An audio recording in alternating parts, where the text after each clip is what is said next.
प्रधानमंत्री श्रीमती इंदिरा गांधी के जन्मदिवस पर आज हरियाणा प्रदेश कांग्रेस अध्यक्ष चौधरी उदय भान के होडल स्थित कार्यालय पर श्रद्धांजलि अर्पित की गई।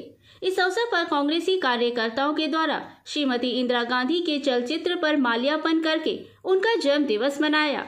इस अवसर पर हरियाणा प्रदेश कांग्रेस अध्यक्ष चौधरी उदय भान ने कार्यकर्ताओं को संबोधित करते हुए कहा कि श्रीमती इंदिरा गांधी एक सफल प्रधानमंत्री रही थी। उन्हीं के शासनकाल में ही किसानों के हित के लिए हरित क्रांति, श्वेत क्रांति व राष्ट्रीयकृत बैंकों की स्थापना की गई थी। श्रीमती इंदिरा गांधी को सभी आयरन लेडी के नाम से पुकारते थे। वह पूर्व प्रधानमंत्री अटल बिहारी वाजपेयी ने विपक्ष में रहते हुए भी उन्हें दुर्गा की संज्ञा दी थी। चौधरी उदय भान ने कहा कि श्रीमती इंदिरा गांधी ने ही पाकिस्तान के 96,000 सैनिकों को बंदी बनाकर पाकिस्तान दो टुकड़े करके बांग्लादेश का निर्माण किया था। चौधरी उदय भान ने कहा कि श्रीमती इंदिरा गांधी के शासनकाल में ही आतंकवादियों का मुकाबला करते हुए खालिस्तान को नहीं बनने दिया था। इसी कारण ही आतंकवादियों ने उनका निशाना बनाते हुए उनकी निर्मम हत्या कर दी थी। इसी प्रकार ही उनके पुत्र पूर्व प्रधानमंत्री स्वर्गीय राजीव गांधी की भी आतंकवादियों ने निर्मम हत्या की थी। उन्होंने कहा कि श्रीमती इंदिरा गांधी के कार्य को देखते हुए ही उनको भारत रत्न पुरस्कार भी प्रदान किया गया था। चौधरी उदय भान ने सभी कार्यकर्ताओं से एकजुट होकर के उनके द्वारा दिखाए गए मार्ग पर चलते हुए विघटनकारी ताकतों का मुकाबला करके उनको हटाने तथा कांग्रेस पार्टी के लिए कार्य करने का संकल्प लेना होगा। होडल से हुकुम गोला की रिपोर्ट। हरियाणा प्रदेश कांग्रेस अध्यक्ष चौधरी उदय भान जी बताएंगे, जो आज इंदिरा गांधी की जयंती मनाई जा रही है, तो आप हरियाणा देशवासियों को क्या कहना चाहेंगे आप? आज तमाम देश हमारे इस देश की महान विभूति शहीद स्वर्गीय श्रीमती इंदिरा गांधी जी की जयंती बड़े धूमधाम से सारे देश में मना रहे हैं।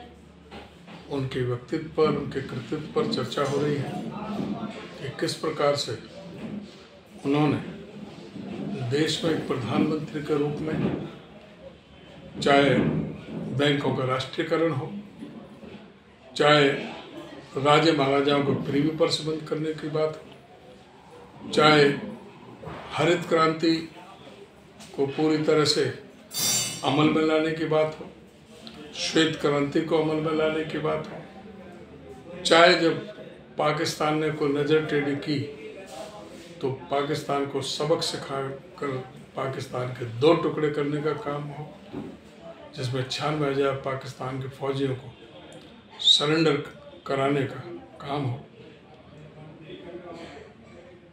और चाहे इस देश की एकता और अखंडता के लिए कि देश में नया देश खालिस्तान ना बने,